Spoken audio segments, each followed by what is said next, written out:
Thank you so much to everyone for being on tonight. Hello, hello, and welcome, welcome. As you can probably tell, I am not Ross Morales Raquetto. I am his stunt double, Russ Morales Raquetto. But in actuality, you can just call me Brad. I'm Brad Bauman. I'm one of the other white dudes, and I am very, very, very excited to be here with you tonight. We have an incredible program. I hope you're all as excited as I am that Governor Whitmer is here with us tonight. Um, but before we get started with all that, I just wanted to take a quick moment to thank you all for attending and thank you all for everything that you've done so far to support this campaign. I think that everybody already knows that, through White Dudes for Harris, we've raised over $4.5 million. But that is just the start. That early money is just the beginning of what's happened. Did you know that already there have been 10,000 dudes who've participated in the training series? And this is only the fourth call that we've run. That's 10,000 of you who are out there, who are having critical conversations. We're talking with friends, talking with family, talking with other dudes who we know are sick and tired of the other side's weirdo whining.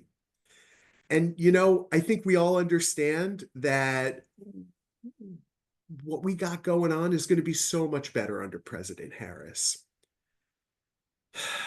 We're doing these calls because we want to give you the space to get into the action.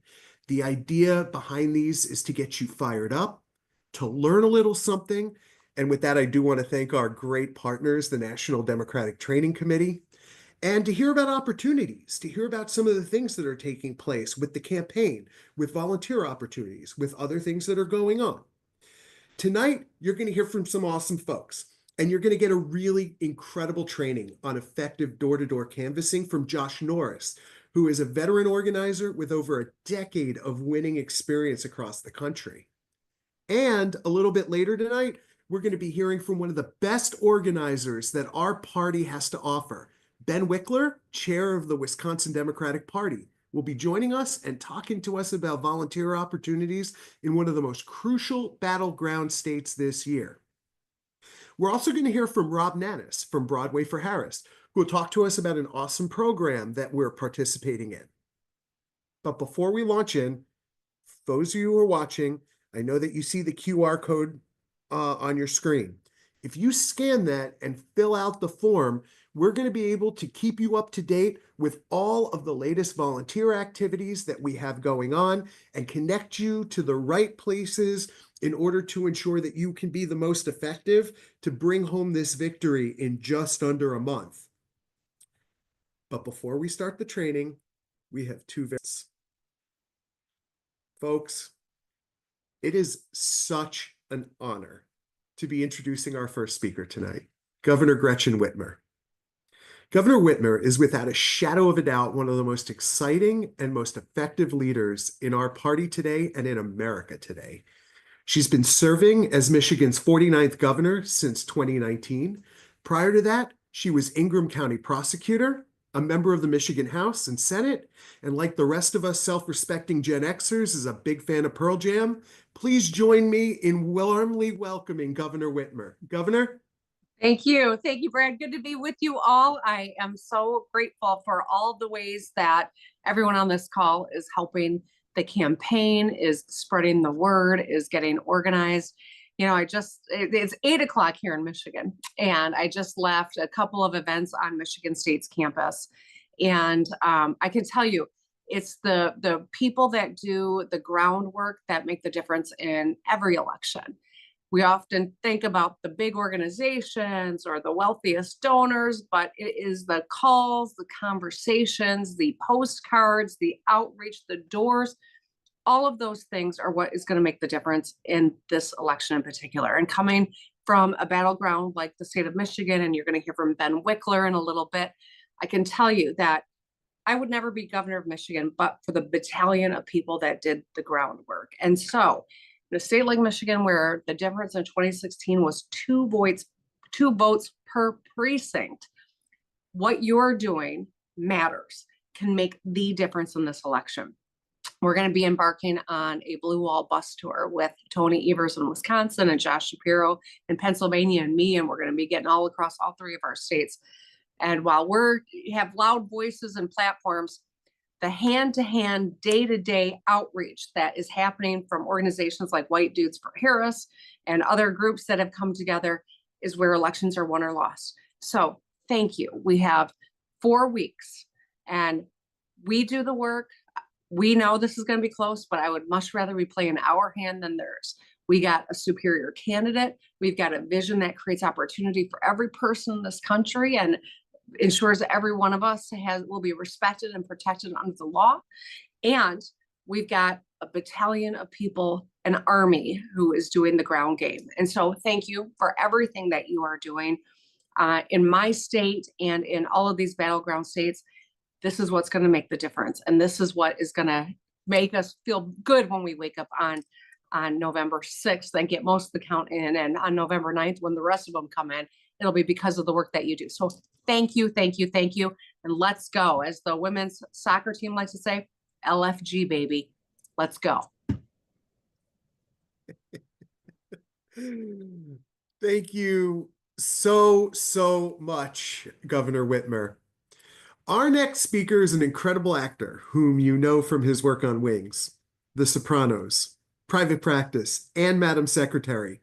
What might you not know is that he's also Superman. No, really, Tim Daly was the voice of Clark Kent in Superman the Animated Series. But in addition to playing Superman, Tim is also a superhero in real life. He has worked on behalf of so many important social causes. As the president of the Creative Coalition, an advocacy group which is working on issues like public education, family caregiving, and the obesity epidemic. Please join me in welcoming Tim Daly. Thank you so much, Brad. I'm really honored to be here, and I feel as if we just heard from possibly the second female president of the United States 8 years from now. Governor Whitmer is so impressive and such an inspiring person to have in our political sphere. I am really thrilled to be here. And it's funny, I come from a family of progressive Democrats who served my father, my father's brother, my father's two sisters, all served in the military in the United States. My grandmother was in the CIA. My uncle was in the FBI. These were Democrats who believed in serving this country. And when I was at the Democratic National Convention, I was so heartened to see that so many people were chanting USA, were holding up American flags, because we progressives, we liberals are Americans too. And we've got to take back our flag and let people know that we're proud and patriotic Americans, just like the other side purports to be. The weird thing, though, about coming from these progressive is that I feel right now like I've suddenly, over these years, become a conservative. And what I mean by that is I want to conserve our democracy. I want to conserve the right to vote and have fair elections. I want to conserve women's rights to make decisions about their own health care. I want to conserve the environment. I want to conserve human rights. I want to conserve the separation of church and state. These are things that are in jeopardy by a radical group that purports to be conservative. They're not. They're crazy. So it is really important for us to do, as Governor Whitmer said, get our feet on the ground, get our butts out of the chair and go and talk to people and find the people who are undecided, find the people who might not be thinking about voting and convince them that their lives will be better for having policies that conserve our American way of life and don't turn it into some sort of autocracy.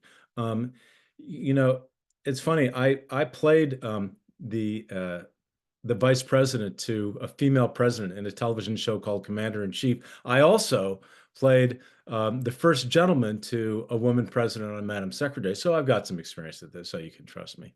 I know what I'm talking about. But seriously, I just want to thank you all for being there and being here tonight, and for the work that you've done and the work that we still need to do. We have less than 30 days. We have got to get out there and be the pebble that makes the ripple in the water, you know. Find someone, talk to them, see if we can enlighten them, change their minds, and educate them about how important this election is. And hopefully they'll do that for someone in their family or one of their friend groups. And before you know it, we will have victory in November, and we can start putting this country or keeping this country on the track that it's on, because we've come a long way in the last 4 years, and we've got a long way to go, and we need to keep our foot on the gas. So thank you. Please listen carefully to the people who are going to give you some advice about training and how to best utilize your skills to go out there in the field and do this work. And again, I'm honored to be here. Thank you, all you white dudes and all of you other dudes and dudettes and whoever you may be, for being here. Appreciate it. Thank you so much, Tim. Really, really appreciate you being here tonight. What do you say we all dig into the meat of tonight's presentation? Our trainer for the evening is Josh Norris. He's a veteran organizer with over a decade of experience, including the 2012 re-election of President Barack Obama, Senator Tim Kaine's impressive victories in Virginia, and he has worked and advised on over 30 races at the national, state, and local level. In addition to his work in electoral organizing, he's worked in the labor movement and has fought fiercely for environmental and social issues. Tim, take it away. Thank you so much, Brad. I'll go ahead and jump right into this thing. So thanks everybody for joining tonight. So we're going to talk about tips for effective door-to-door canvassing, and that's actually the thing that made me fall in love with politics in general years and years ago, longer than I even like to think about sometimes. But just a little bit about myself. I'm from a place called Danville, Virginia. I joined Barack Obama's campaign after getting crushed in two labor situations that I had tried to work with in the United Brotherhood of Carpenters and the Right to Work state. Not a fun thing to do, but I tried, and I started realizing that there was a chance that I could actually do more good, through politics, through getting good people elected. And that kind of became my passion, and I started paying attention to that. I found Barack Obama's campaign and started putting my labor skills to work, and eventually they gave me a job, and one thing led to another, and here I am with y'all today, or tonight rather, and I'm happy to be here and running a congressional campaign right now in Virginia. So tonight, I'm really happy that National Democrat Training Committee has partnered with White Dudes for Harris. It just kind of came out of nowhere and has done amazing work. And we're going to talk about GOTV training and have a whole series that's going on. Tonight, we're going to talk about effective door-to-door canvassing. Next Tuesday, we're going to talk about effective phone banking conversations and how that flow goes, and just kind of try to get over the any barriers that there may be to that. And then on the 22nd and the 29th, we're going to talk about helping people make their plans to vote, which is very important, because people, it's easy when you ask folks, hey, what are you going to do on election day? It makes them start thinking about it. I ran into a guy one time. My candidate was a cardiologist, and he was like, oh, Dr. Miller, he saved my life, a couple of years ago. Of course, I'm going to vote for him. When's the election? And I'm like, you've got 2 hours. The polls close. They're right down the street. And he's like, well, let me get my shirt, and and I'll be on the way. So you just never know when you're going to get that one person that has no idea, and you would be surprised how often that happens. So we want to make sure everybody's making their plans to vote. So we have two different trainings just on that alone. But tonight, again, we're going to be talking about what to expect when you're canvassing for a campaign, and then also review key door-to-door do's and don'ts, and things that we absolutely make sure we try to always do, and things that we try to make sure we never do. And for first, we have an icebreaker. Have you ever knocked on doors for a campaign or cause? And if so, what was your experience like? And I'll start out. And I had shared with everyone earlier that canvassing, even with y'all, I shared a little bit that canvassing made me fall in love with politics in general, because I had so many different conversations with people at their homes, doing what they did, which was always different. Musicians or construction workers or long truck drivers or teachers or librarians or, you name it, just everybody. You talk to, you never know when you go, you might go from one door and then you go to another door and it's a completely different person and you learn something, completely different. And looking back, I realized that the first couple of years of canvassing, even though I fell in love with politics, I had some real much more rewarding canvassing after that. But just that experience really made me fall in love with it. And anyways, thank you so much for indulging in that. And and we'll just dive right in to our introduction. What kind of, how do we canvass? Why do we canvass? What's the point of the particular way we do it? So there are a couple of different types of canvass. Knocking on doors is what some people call canvassing. It's when you actually go to somebody's house, you knock on their door in general. That's what our canvassing we're going to talk about tonight is. Volunteer powered high traffic canvassing. Sometimes you might go to what we call a high traffic area, a lot of pedestrian folks, farmers markets, etc. We gave away hot chocolate at the Metro one time up in DC. It was really cold, and we were up there giving hot chocolate and registering voters. And people took a second and they appreciated the hot chocolate, and we really cleaned up on voter registration.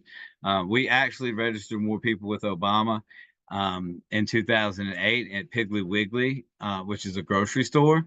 We registered more people. It's a real statistic. We registered more people in Piggly Wiggly grocery store parking lot than we won the state by. So that's what we're talking about. We're talking about the power of one tonight and what you can do.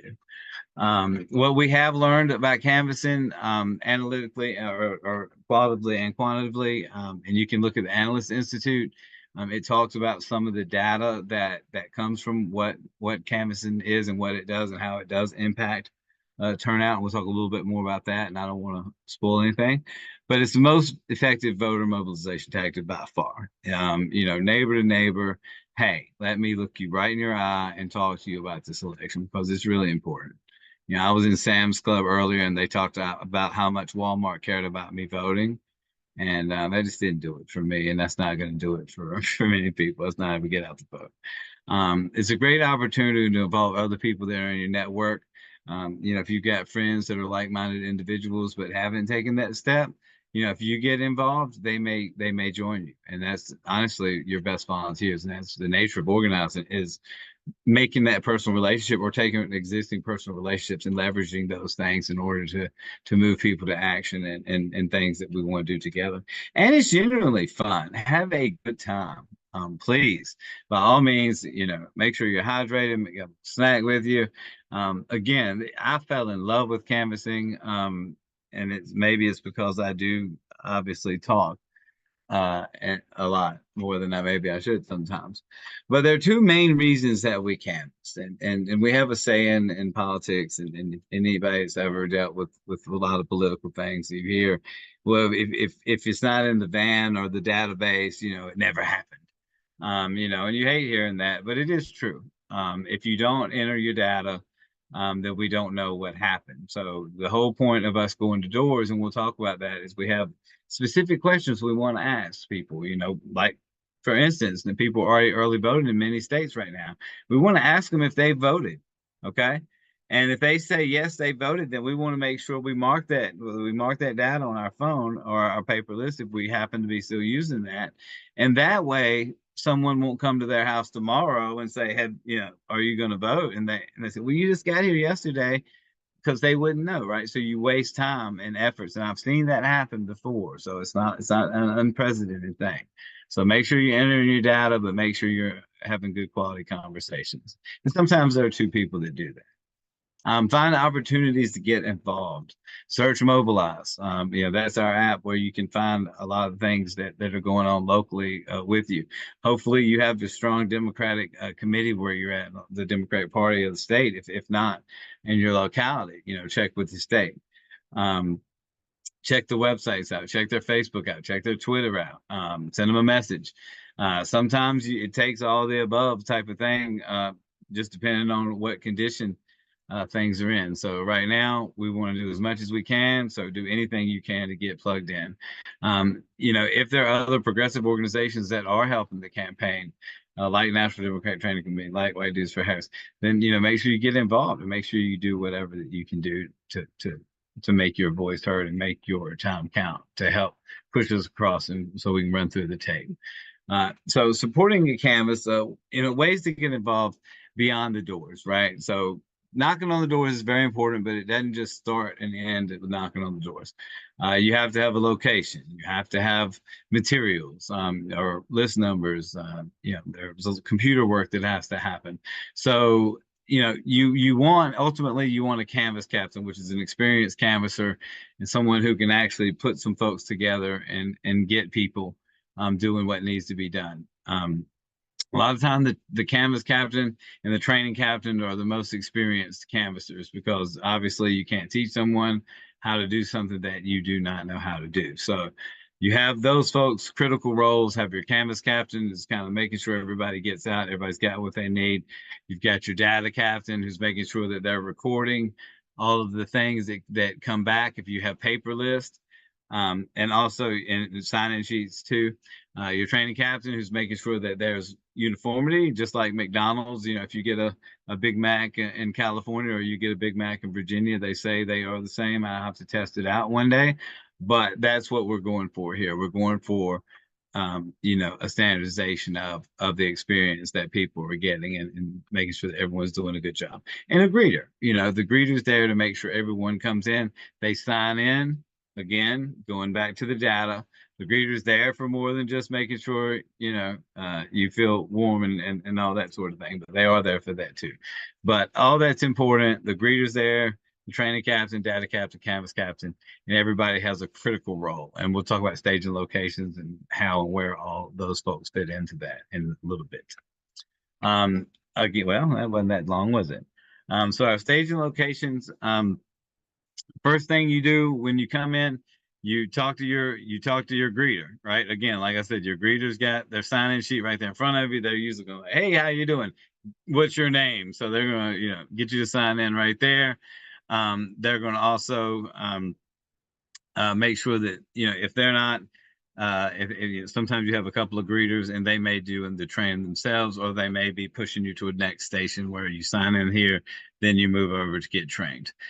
Pick up your materials and most likely snacks on your way out the door. That'll be if you're doing paper, that'll be your list. It's printed out already, and it'll have a cool map on there, show you where everybody's at. It'll probably be your phone. So it'll probably just be your phone. You got your phone with you. It's got GPS, and so you can actually follow that around, and that way you can jump around to different ways if you want to go to one side of the street versus another. It'll accommodate you. It doesn't make you. It's not rigid, so you can play around with it. If you want to skip a street and come back to it, you can do that. Then just hit the road and have your way. With everything. Materials that you have to make sure you absolutely have: your clipboard, your pens. Not only does it give you some credibility because you've got your clipboard in your hand and you're walking down the street, you got your pen, right? Your clipboard gives you a place to put all your literature. If you're using paper, it gives you a place to put your paper, and the pen, obviously, for making notes and for marking things as needed. Make sure you get your campaign swag if you can, if you have any with you. Hopefully, each location will at least have some stickers to give you. If nothing else, I like to use stickers with canvases. I put them in little packs. And obviously, you'll have some literature. That's where your clipboard comes in, because you don't want to drop it around and whatnot. That's not a way to do it. Make sure you have your walk list if you are using print. If you're using digital, you'll make sure you have a walk number. So that'll just be a number that someone will give you. You'll probably enter it into your phone right there as you're at the location. And so that way, there'll probably be someone to make sure you have everything ready to rock before you walk out the door. And make sure you have your scripts. And we'll talk a little bit more about scripts here in a second. Now, we talked about printed versus using your phone. This is what it looks like if you use your phone. This is called Minivan, Vans Voter Activation Network. Some people may have heard it called Vote Builder. That's just a database that the party uses, the Democratic Party uses, to keep track of voters and to hopefully target voters in a really effective way. And it's gotten better and better and better every single year that goes by. But now, let's see. Yeah, so now the minivan actually has gotten great, because broadband has gotten better, honestly, because for years we've been talking about broadband expansion. It's finally happened in places like where I live at. So I'm sorry, minivan gives me some emotions, but now it works great. It'll have your script right there on your phone, so it's very easy. You can, when you click yes or probably, maybe, probably not, it actually automatically it'll automatically save the data for you, so you actually don't have to do that, and that has really saved us a lot of time and expense in ink. Expect to knock about 20 doors an hour if canvassing in an urban or suburban area. Sometimes, when you get into more rural areas, it takes longer to get to each place. So don't think 20 is always going to be what it is, because it can be less than that. And sometimes if you're changing people's hearts and minds, you may have some very effective conversations if you're doing good. Again, I'll leave that up to you to decide. Contact rates can range from 15 to 30%, depending on where you're at, which leads to 3 to 6 actual conversations per hour, and depending on how long they go. And we try to keep them short just to be as efficient as humanly possible. We want to make sure that you're having successful conversations. I know it can be intimidating when you're walking up to somebody's house, right? I get it. That every year, almost the first couple of doors feels a little weird. It just does, because you feel like you got to knock the dust off. So that's a normal, that feeling like there's a barrier. That's a super normal thing that you have to get over when it comes to canvassing. But then what you'll realize is once you start talking to people, you're having such a good time. You don't even know what's going on. You don't know when it's time, to stop. Hardly. You get done and say, "Oh man, I wish it wasn't getting dark." So your script, you will have a script, whether it's in print like here, or if it's on your phone like we just looked at. Try to stick to the script, but make it your own. Make sure you're asking the questions, make sure you're hitting the talking points, but have a conversation. It's very important that you're having that conversation to make sure that people are feeling comfortable. Core elements you'll hear across all scripts, and I'll go through just a sample conversation here in a second. But you want to obviously introduce yourself. I'm Josh. I'm a volunteer on behalf of White Dudes for Harris. I'm here to talk to you about Kamala Harris, et cetera, et cetera. But ask questions, make sure it's a conversation. You don't want to talk at people, right? The worst thing you can do is run up to someone's door with a script in front of you. These are your neighbors. These are people that they are interested. If they've opened the door and they're talking to you, they're interested in having a conversation. So make sure you're listening to them. It's very important that it's not a one-way conversation. But we want to make sure that we're asking questions, as well as informing people of the candidate. And asking those questions also, as you'll see in the flow here in a minute, asking those questions also gives you an opportunity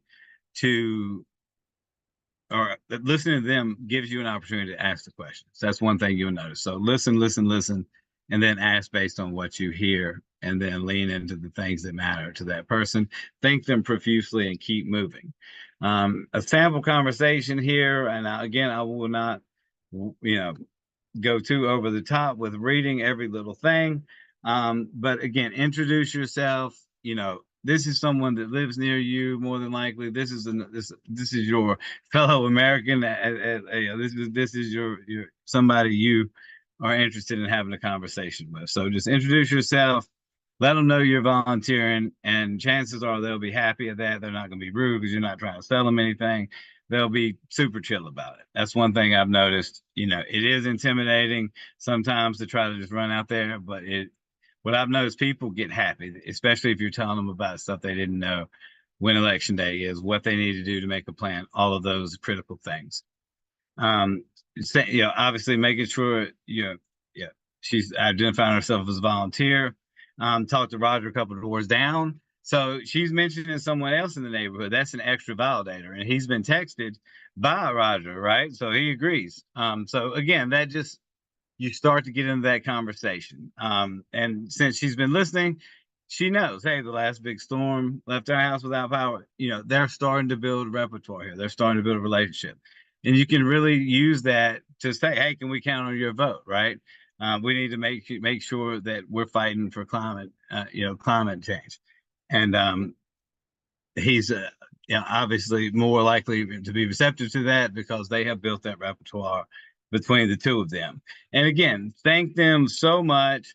Let them know about early voting because we know early voting is super important and it's happening right now where I'm at in Virginia. It's happening in so many states that matter so much. And we're going to hear more about that in a bit. But we want to make sure that everybody knows exactly what and where they need to do to vote. So give them the information and make sure they are armed with everything that they need.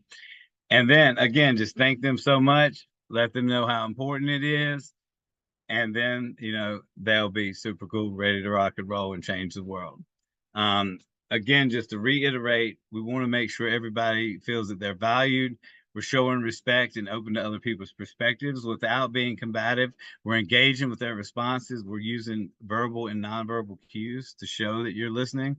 And we're being attuned to their emotional state. If somebody's freaking out and having a terrible time, maybe it's best not, maybe it's best to keep going, right? If somebody's really wants to talk forever, maybe you have to cut that off. So just treat it as use your best judgment on some things. But the bottom line is to really to establish that relationship, leverage that relationship to make sure they get out and vote, get a commitment from them that they're going to do so, and keep going. That's really the main thing. Any questions that we're having? I'm absolutely willing to go to dive into those at this point. I haven't been looking at the chat. I apologize. I have attention deficit, so if I do the chat, it just squirrel. It's one of those deals. Do we have any folks? I'm waiting. I got a little situation that people can send me questions if we have some. If not, we'll just keep it moving.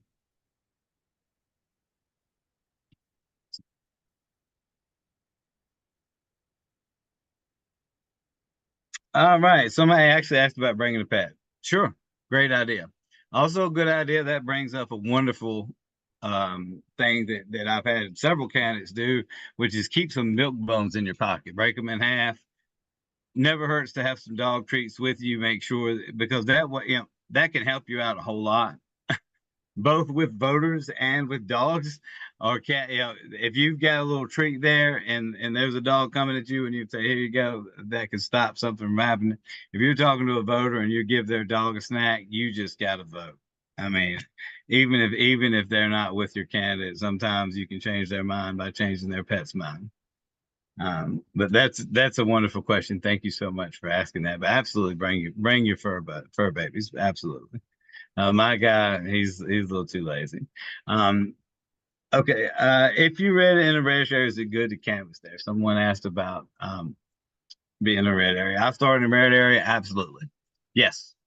I talked to people years and years ago, and I don't want to get into a bunch of details, but when the vice president was picked, I noticed a whole lot of people in that red area that had been telling me they weren't decided, all of a sudden decided, and they were with us. And they were really on the fence. I thought that they were not being truthful with me, but turns out they were absolutely with us, and they as soon as that decision was made, that's all they needed to make up their mind. Excellent question. That's how I got started, and that's where I fell in love with rural canvassing, which is it's tough because houses are spread out sometimes. Essential do's and don'ts. So there are some things we always try to make sure we do, and some things we try to make sure that we never do. And I will go over those. Do's. Do always make sure that you're taking clear notes and tracking every result. If we're using minivan, a lot of that's going to be already done. Always introduce yourself. These are your neighbors. Follow the script, but make it your own. Again, don't read at them. Make it your own. Make sure that you return your packet materials to the staging site. If you don't bring your results back, if you do have printed materials, then there's not going to be any data entry done. If it's going to rain, make sure you dress for the rain. If it's going to be hot, make sure you dress for the heat. If it's going to be cold, make sure you dress for the cold, etc. If you're, one of the problems, like I said, that yeah, I had a volunteer one time that was she was a rocket scientist, uh, and very, very, very timid. And she came in, and I had a volunteer sit down with her and to make phone calls. And she really got into it, making those phone calls, and she did it for a couple of days in a row. And just pulling her outside of her comfort zone and getting that practice in, before you know it, she was canvassing. Before you know it, she ran for her local committee chairmanship, and then she ran for office ultimately.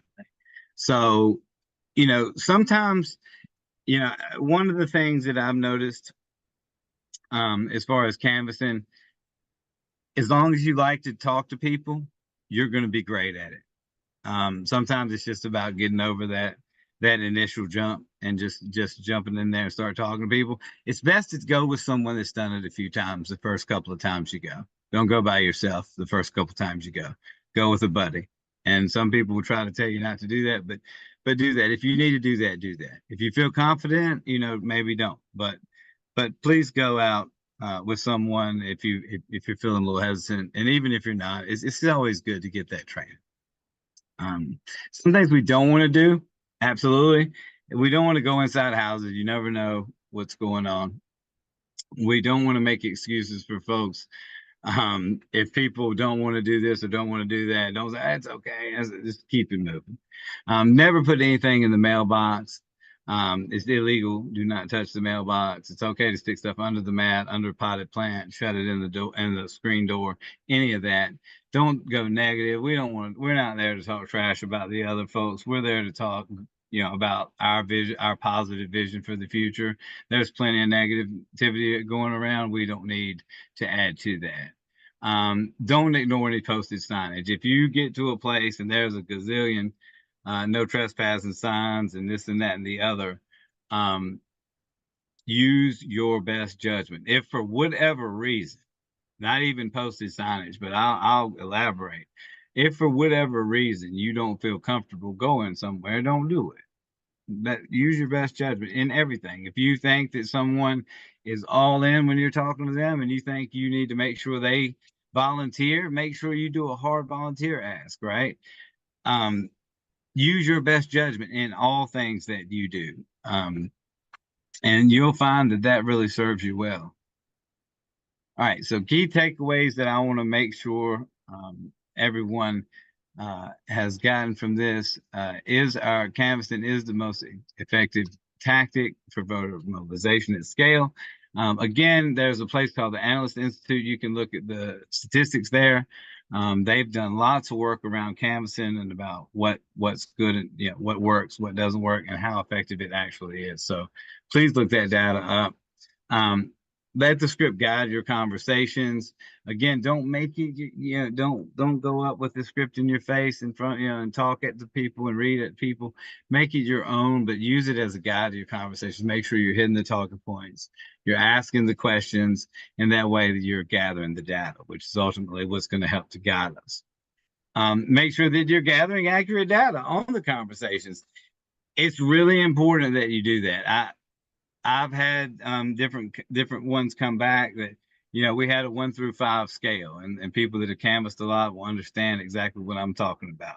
It's kind of confusing, but there's a little guide that tells you exactly how to do it. That's why the training is important. Sometimes people put down all 5s instead of all 1s, thinking that 5 was a yes, and actually 5 was absolutely not. So the worst thing in the world is to go out there for a couple of hours and then your data's wrong. So make sure you're getting accurate data on every single voter contact that you're doing, because we don't want for somebody to not understand what happened. If you feel the need to wear a mask, what I've noticed is people don't say anything at all to me. If I did actually wear a mask the other day when I went out, and I had some people look at me funny, and I could tell they wanted to say something, and I would just say, hey, you know, felt a little sniffly today. I want to make sure that, you know, I'm not contagious with it. So if you feel like you need to wear a mask and to get out there and be safe and take care of yourself, that is absolutely fine. And you know, like I said, anytime I saw somebody kind of looking at me like they wanted to ask about it, I would just say, hey, I'm just wearing this. I want to make sure we're okay. I didn't feel good yesterday, or my wife didn't feel good yesterday, whatever the case may be. All right, so I want to make sure that you tell us what you think about, you know, my presentation tonight, and also I'm going to keep an eye out here for any questions. Now is a wonderful time for you to ask some questions because I do have just a couple of extra minutes here. But the trainer evaluation is super important. There's our link there, so you can scan that QR code, complete a brief survey on the training. You know, if I went too fast, I went too slow, whatever the case may be. Please let me know. If you have more questions after this training, again, right now, I'm looking out for questions so please ask me anything. And I see somebody's about to do that. But yeah, if you have any questions that I haven't answered, make sure that you're going to live trainings at traindemocrats.org and you'll be able to reach us there. When the parent you still talk one-on-one. Okay, so if you go out with someone, no, I would go right there with them. I would be right beside them the whole time, like I'm their best friend, and I want to know everything they do, and I want to do it just like them. If there's someone that's been out here learning how to do this, a lot of times what I've realized is the same people do this in the same localities over and over and over every year. Some of those people might be on this call right now. And God bless you. And thank you so much. Okay. I want you to hear that from me. But always learn from folks. You know, if people have been out and they've been talking to folks, get right there with them, learn from them. You know, they've spent time doing this. So, you know, absolutely pick up best practices. It'll save you a lot of time and trouble.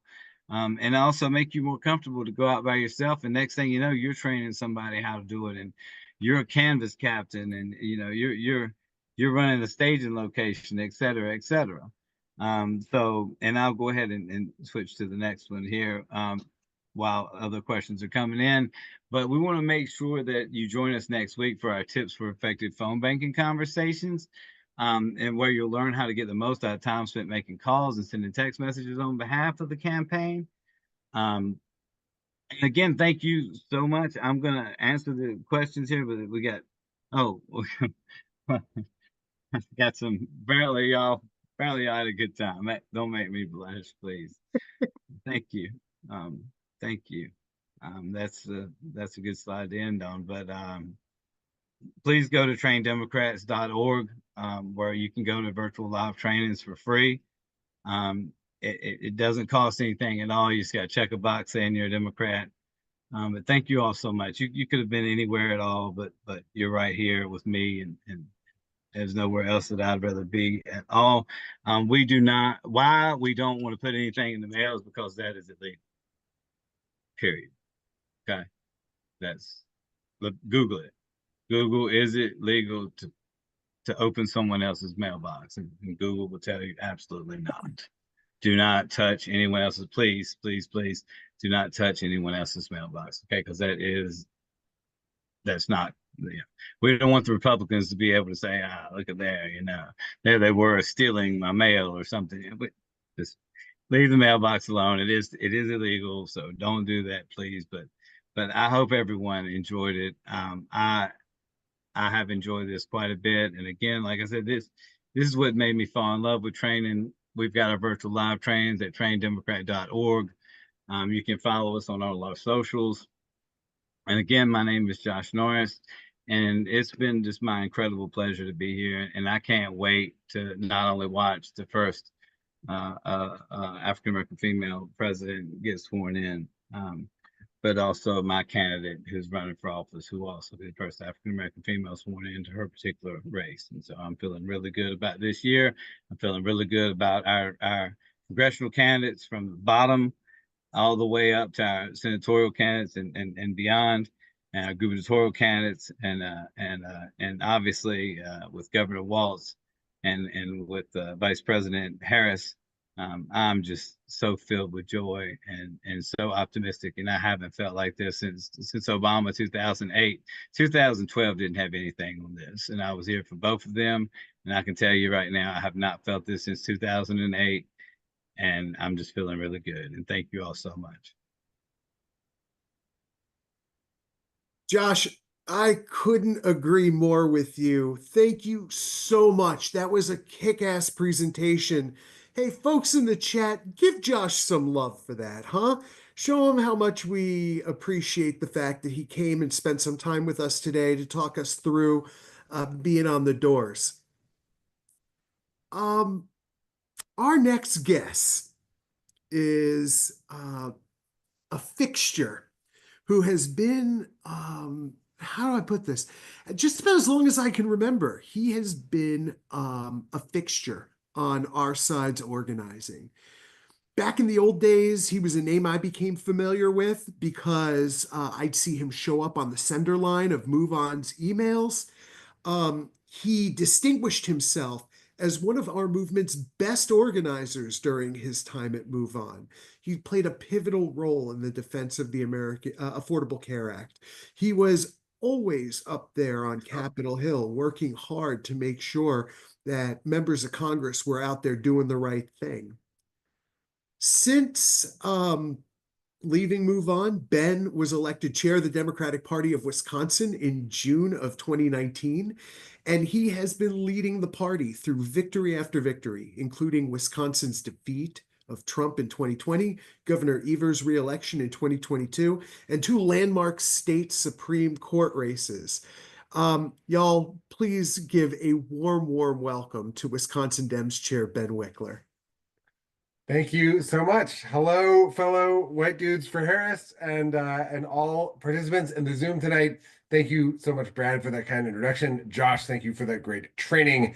Thank you, everybody, for being a part of this fight in the final stretch with 4 weeks to go, when we will decide whether we will be a democracy or not as a country, and whether we will be a country that believes in freedom or not, and whether we're a country that believes in working people or not. Or if we're just a playground for the billionaires and the Elon Musks of the world. This is it. We're in the home stretch, and I wanted to join everyone tonight from Wisconsin. I'm here in the house that I grew up in, the place that I love. We are, and this is my 12-year-old here. This is Mac joining us as well in the XKCD sweatshirt. Wisconsin right now has something in common with the other 6 key battleground states, which is that the election is tied. This is within a point or two.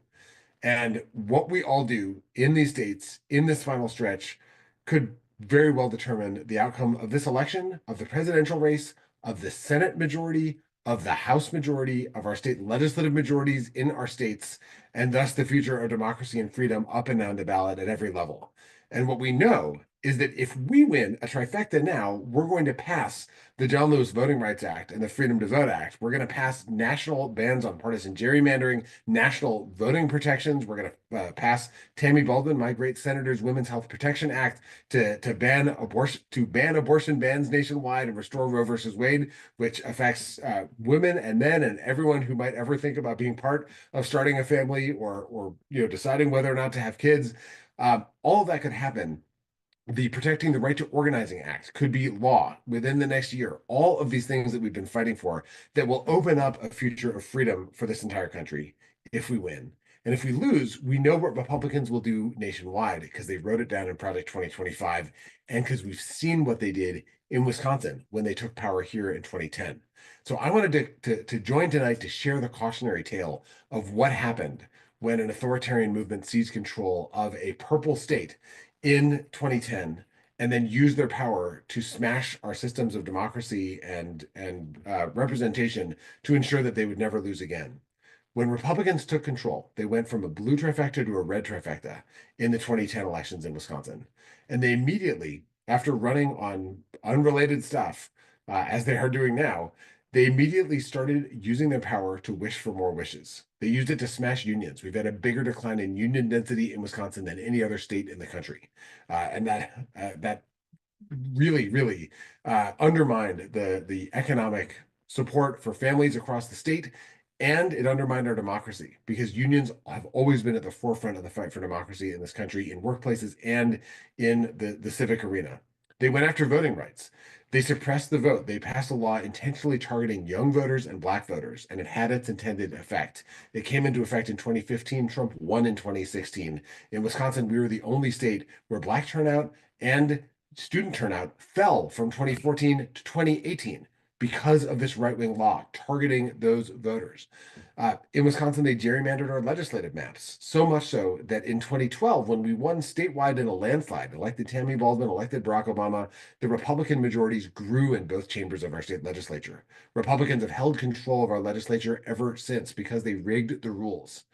All of those things have locked Wisconsin into this place where elections have razor thin margins, where tons of people are not able to vote because they don't have the right forms of ID, even though they're supposed to be eligible voters and citizens in our democracy, where workers don't have the right to organize and fight for better wages and working conditions and a voice in their workplace. It is locked in Republican control and Republican policies, so that Wisconsin, where Democrats have now won 15 of the last 18 statewide elections, we are to the right of Mississippi and Arkansas when it comes to healthcare policy. They have expanded Medicaid. Wisconsin has not. We are in the midst of a battle in the state of Wisconsin now to dig out of the hole that Republicans put us into, because it's taken this long to win a state Supreme Court majority that struck down the illegal maps that Republicans put in place and gave us a shot at winning legislative majorities. We have fair maps this year, thanks to years of work and years of fighting. We have fair maps finally that could allow us to win an assembly majority and start to correct the wrongs that Republicans inflicted on the state of Wisconsin. And I say all this, in fact, for two reasons. One is that hope is not all lost if Republicans do win. It just could take years and years of organizing and fighting to be able to undo the damage Republicans did. So plan to stay and fight. But let's, first of all, plan to make sure that the Republicans do not win, because our efforts in these next 4 weeks could determine which direction we go. And to understand what it can look like if you have a slightly different outcome, look next door in Minnesota. In Minnesota, it was a hair's breadth election. It was an incredibly hard fought election in 2010, but they won their governor's race by less than 10,000 votes. And that meant that Republicans did not gerrymander that state. And that meant that Democrats got a trifecta in 2012 when Democrats won statewide at the same time as Republicans were holding their trifecta in 2012 in the state of Wisconsin right next door. In Wisconsin, mass incarceration has gone up to the point where the prison budget was bigger than the University of Wisconsin budget, which was going down. In Minnesota, it's the reverse. They improved public safety at the same time as they reduced the budget for the carceral system, at the same time as they increased funding and investment in their university system and in their public schools. It became one of the best places to start a business, to run a business, and to be a worker in the country, in Minnesota, right next door, as Republicans were ransacking the public commons. And in Minnesota, we now have produced Tim Walz, our vice presidential candidate, on the back of the success of a Democratic trifecta, showing what effective progressive governance can look like in the purple Midwest. That is a model for the whole country to be able to look at. So if we can win now, we can have the kind of success that we've seen there, using power to make people's lives better in a way that benefits all of us across race and gender, ethnicity and geography. That is the promise of what we can do in this election. And if it goes sideways, then we can experience the kind of attacks nationally that we have in Wisconsin in these last years, and much, much worse.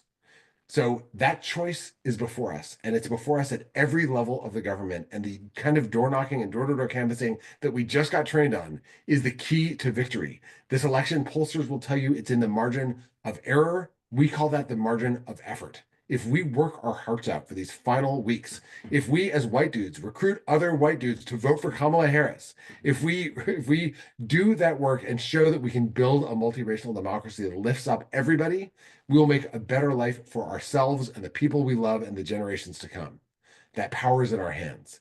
It is wild that the stakes are this high. They're not supposed to be this high. They're supposed to be questions like, should we be a democracy, that are settled when the country was formed and not up for grabs with every election. But this is where we are. We're in this moment where everything that we care about is actually hanging in question.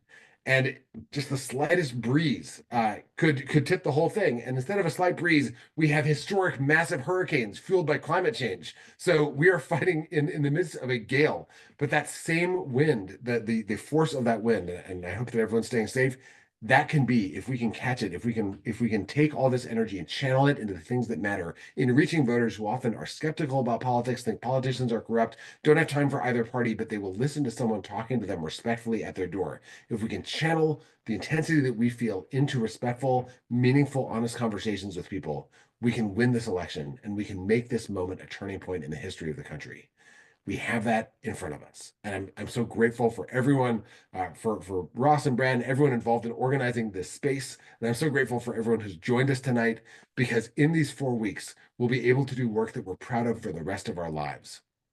What we do right now will affect every person who lives in this country from now until we die and generations beyond. It's not an exaggeration to say that.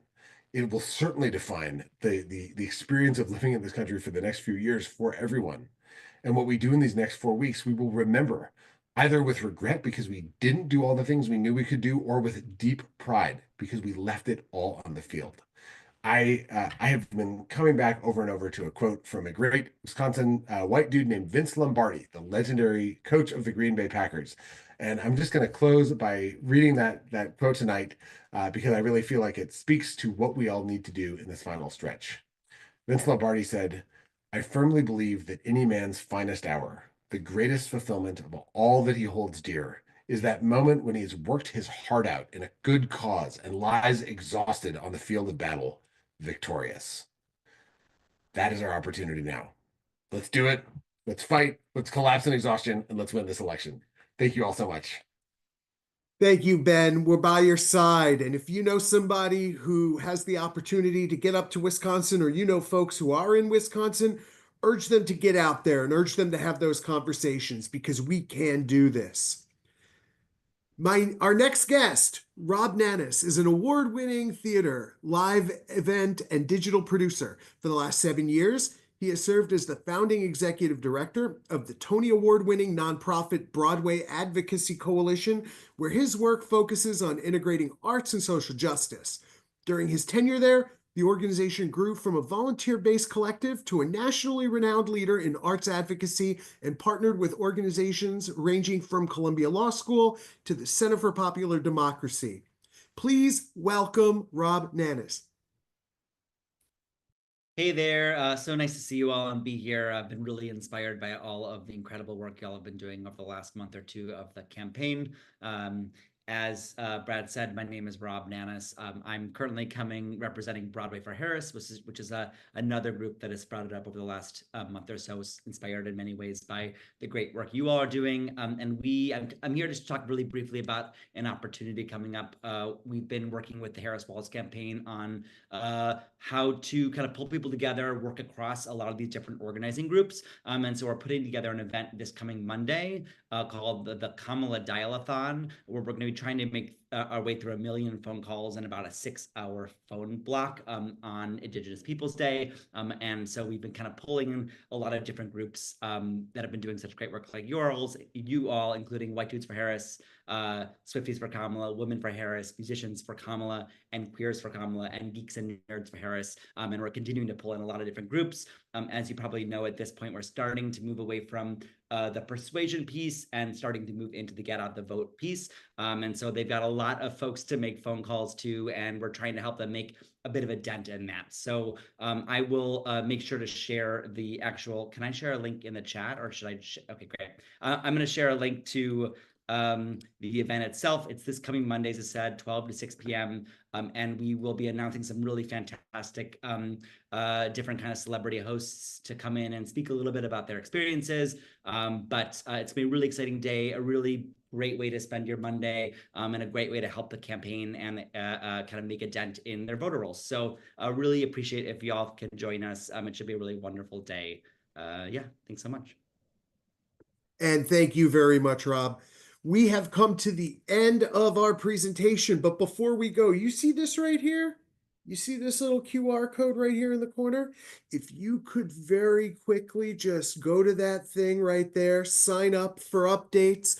we will make sure that you are kept up to date with all sorts of information around opportunities to volunteer, things that you can do, and resources that you can use to get active. Thank you all so very much for joining us. We really appreciate you all coming out tonight, and we look forward to seeing you as soon as humanly possible. By the way, it's over there, not over there. It's over there.